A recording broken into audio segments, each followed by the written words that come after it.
પણ હવે બહુ તડકો લાગે છે અને ગરમી બહુ. તમને હું દેખાડું પણ ઘડી કાંઈ કાંઈ થોડાક હે ને આપણા ચેનલના બે સિલ્વર પ્લે બટન જોઈ લો. તો કેમ છો બધા મિત્રો? મજામાં માજી છું. તો સ્વાગત છે બધાને એક નવો બ્લોગમાં. બધાને જય કષ્ટભંજન દેવ, જય દ્વારકાધીશ. તો આજે તો જો જવાનું છે આપણે કઈ બાજુ જઈશું? તળાવે. હા. તો આજે મિત્રો તમને બોટાદનું તળાવ છે જે ત્યાં કારણે જવાનું છે. તો ત્યાં જઈને પછી તમને દેખાડ્યું કે કઈ રીતનું બોટાદનું તળાવ છે. આમ તો જોવા જાવી ને તો બોટાદમાં એક જ ફરવા લાયક સ્થળ, આમ મજા આવે એવું જોવા જાવી ને તો બોટાદમાં તળાવ તળાવ એક જ તે જોયા જેવું છે. અને આપણે વચમાં ગયા હતા ક્યારેક ક્લિપ જોઈએ છે. પણ આજે તમને લગભગ થોડું ઘણું નહીં પણ આ જાજુ બધું દેખાડશું કાને, કેમ કે શું કામ જવાનું આપણે તળાવે તો આપણે ઓલું જોયું તો ખબર છે, માછલીઓ ને એવું બધું જોયું તો આ વખતે તો ગાર્ડનમાં જવાનું છે. અને નીચેની સાઈડ છે એક ગાર્ડન છે જ્યાં ફોટા ને એવું પડે છે. ફર્સ્ટ ટાઈમ આપણે જાવી છીએ કે બહાર કામ તો કોઈ દી કાંઈ વિડીયો બનાવવા બહાર જતા નથી પણ આ જાવી વળે ઘરે બનાવતા હોય પણ આજે એમ થયું કે આજે બધાને રજા છે ઘરે છે તો જાય. એટલે ખાસ આપણા હાથ તો નથી જવાનું પણ એક મારથી એક નાનો ભાઈ છે જેને હમણાં મેરેજ કર્યા, તમને ખબર હોય તો બ્લોગ આપણે ચડાયો તો એમાં થોડું ઘણું ફોટા ને એવું દેખાડ્યું અને અડધો બ્લોક છે ને બાકી છે એ ક્યારેક આવી જશે. એટલે હજી એમાં એવું હોય ને કે આપણે એ વખતે લગ્ન મેરેજ વખતે કાંઈ બ્લોગ તો નહોતો બનાવે પણ જે ઓલા કેમેરા વાળા જે શૂટિંગ કર્યું હોય ને એમાંથી આપણે એકાદો બ્લોગ બનાવશું પણ હજી ડેટા છે એ લેવા જવાનું છે. તો જાવી તારે બાકી નથી જ્યાં કેમેરા વાળા આયા હતા ને ત્યાં લગીનમાં થોડા આમ પાછળ લે, આમ પાછળ જો આપણા ચેનલના બે સિલ્વર પ્લે બટન જોઈ લો કાને. હા, એમાં એકમાં શું નામ છે જો હું તમને દેખાડું. એકમાં આ નામ છે અને એકમાં આ નામ છે ભાઈ. બે સિલ્વર પ્લે બટન આવી જશે અને ગોલ્ડન પ્લે બટન લેવાનું છે. જોકે ગોલ્ડન પ્લે બટન આવી જાય પછી એવું લાગે તો સોશિયલ મીડિયામાં બંધ કરી દેવું કાન. એ તમે કોમેન્ટમાં કહેજો કે પણ હમણાં ચાલુ રાખવાનું એનું એક જ કારણ કે એમ થાય કે આ સુધી પહોંચ્યા છીએ તો ગોલ્ડન પ્લે બટન આવી જાય તો વધુ સારું. જોઈએ હવે તમારા બધાનો સપોર્ટ રહેશે તો આવી જશે. બાકી જો હમણાં ઓનલાઈન એક વસ્તુ મંગાવી હતું આપણું આવી ગયું કા. જો હું જ ખોલીને બતાવી દઉં તો એવું. પણ મને હમણાં જે સ્ટેન્ડ મંગાવ્યું હતું કેમ કે ક્યારેક કોમેડી વિડીયો બનાવતા હોય તો કેવા એટલે આ રીતનું કાંઈક સ્ટેન્ડ મંગાવ્યું છું અને ફિટિંગ કરવું પડશે. જો હવે એને તો ફિટિંગ કરતા નહીં આવડે તો કન્ટિન્યુ બ્લોકમાં બનાવી હાલો હું તમને દેખાડું કઈ રીતના કામ કરે છે ને પછી આપણે જઈએ બોટાદના તળાવે. તો સ્ટેન્ડની વાત કરું તો સ્ટેન્ડમાં જે છે આ રીતનું કાંઈક એંગલ આવે છે અને આઈ થિંક જે છે આમ ખુલે એટલે હું આમ ઊભો રહે ને એટલે બાકી તો અંદર વસ્તુ તમને દેખાડું શું છે એમ. આ રીતનું કાંઈક એંગલ છે નાનું ઊંચું અને આ રીતનું કાંઈક ટાંકનું છે અને ફીટ જે છે ને કંઈક આ રીતનું કરવાનું આવે છે. વિડીયો જોઈને જ મંગાવી હતું જોકે યુટ્યુબમાંથી, કેમ કે ડાયરેક્ટ તો મંગાવે નહીં કંઈક ખબર વગર.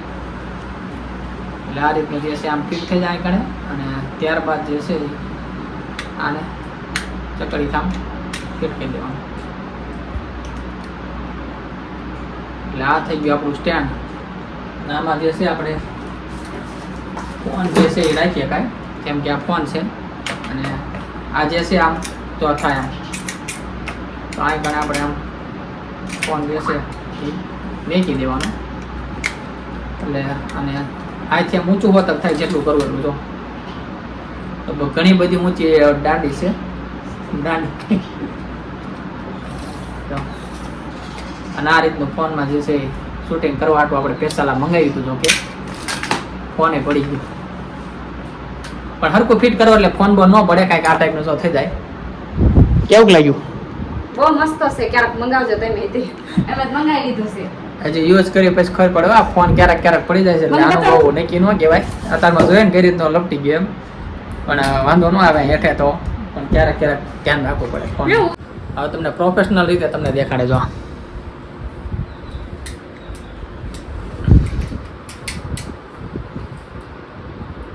જો કે ઘણા બધા ક્રિએટરોને તમે જોયા હશે કે આ રીતનું સ્ટેન્ડ યુઝ કરતા હોય. જો આ રીતના સ્ટેન્ડ ન ફિટ થાય. આ કણે જે બટન જે હતા ને સાઈડના એ બી દબાઈ ગયા છે એટલે જો આ રીતનું સ્વિચ ઓફ હતો એ ખુલી ગયો.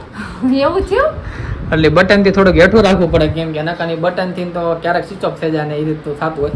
જો સાઈડમાં જે બટન આવે ને એના ત્યાં આ બાજુની સાઈડ બી અડી રહી છે એના કારણે આવતા હતું. કાંઈ વાંધો નહીં. આ રીતનું સ્ટેન્ડ હતું જે આપણે ઓનલાઈન ઓર્ડર કર્યું હતું અને આજે તો બહુ મોંઘું નથી, લગભગ 187 રૂપિયાનું એમ કંઈક આવ્યું. હાવ સસ્તું જ છે. આ રીતના થાય ફિટ એમ ને. જો 187 રૂપિયાનું આવ્યું અને મીશોમાંથી મંગાવ્યું હતું. જો કે ફ્લિપકાર્ટમાં મોંઘું પડે છે, મીશોમાં થોડુંક સસ્તું પડ્યું એટલે મીશોમાં જ મંગાવ્યું. એટલે ફ્લિપકાર્ટ યુઝર હોય તો મીશોમાં ક્યારેક ટ્રાય કરજો, કેમ કે મીશોમાં છે ને વસ્તુ થોડીક સસ્તું મળે છે. અને આપણે જે કંઈક વસ્તુ મંગાવી છે એ આવશે ત્યારે હા, એ વસ્તુ પછી તમને દેખાડશું. જો કે સરપ્રાઈઝ છે. હા, તો હાલો અમે ફટોફટ તળાવે નીકળવી અને પછી તમને ત્યાંનો લોકેશન છે બધું દેખાડી. હાલો, તો આવી ગયા છીએ મિત્રો અત્યારમાં આપણે તળાવે અને બેઠા છે જો. ટેબલ રોકી લીધું કા? હા, દેશી ટેબલ. એકદમ કુદરતી જગ્યા અને બહુ મસ્ત જગ્યા જો. શાંત વાતાવરણ, શાંત વાતાવરણ છે. અને તળાવ કે ને કે બોટાદનું તળાવ કે ને તો હું તમને તળાવ પણ દેખાડીશ, પણ તળાવ જે છે ને આપણે ઉપરની સાઈડ છે જો સામે પાળો વટીને, એટલે આપણે ન્યાય જઈશું ને તળાવ પણ તમને હું દેખાડું. પણ ઘડી કાંઈ કાંઈ થોડાક હે ને પોટાની ઉપર રીલ્સું જેટલું બને એટલું આ 5-6 કિલો પોટા ને બોટા પાડી લેવા. 5-6 કિલો પોટા. બાકી તો જો ફોટા પાડવા માટેનું જોરદાર લોકેશન. આમે દુકાનો છે, ભાગ મળી રહે. જો આ રીતનું છે બધું અહીં કણે. અને સાયો છે એટલે વાંધો નહીં, જો કે તડકો તો બહુ છે પણ સાયો છે એટલે વાંધો નહીં. જો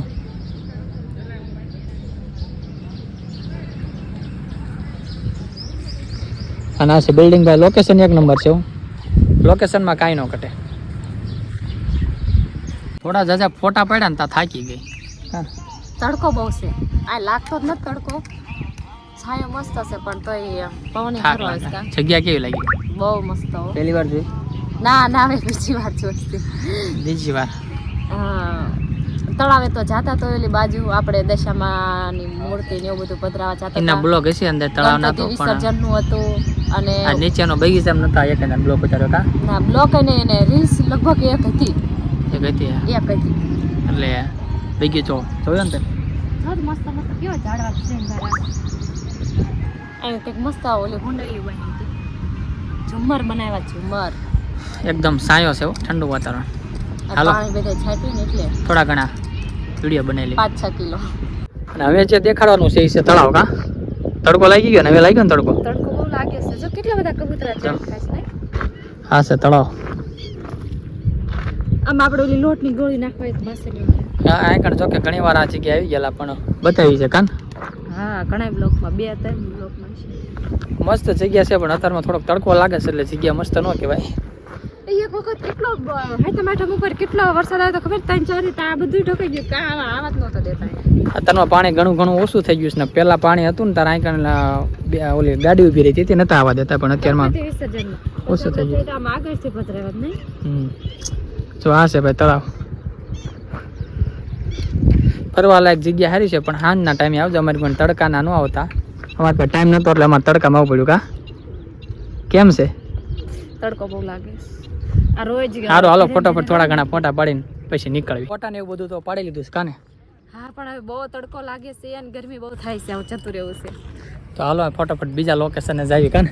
3 લોકેશન બદલાય છે. ત્રીજું લોકેશન બતાવશે. ત્રીજું લોકેશન બતાવી હાલો. હા જલ્દી હાલો. આવી ગયા છીએ મિત્રો આપણે ત્રીજા લોકેશને. અને આ છે જે છે એ આપણે આગલી ક્લિપ હતી એ સામેની સાઈડનો ભાગ હતો તળાવનો. આ પાછળનો સાઈડનો ભાગ છે. અને આ કારણે તે બગીચા જેવું છે. જો પણ અત્યારે ઉનાળાના ઝાડવા સુકાઈ ગયા.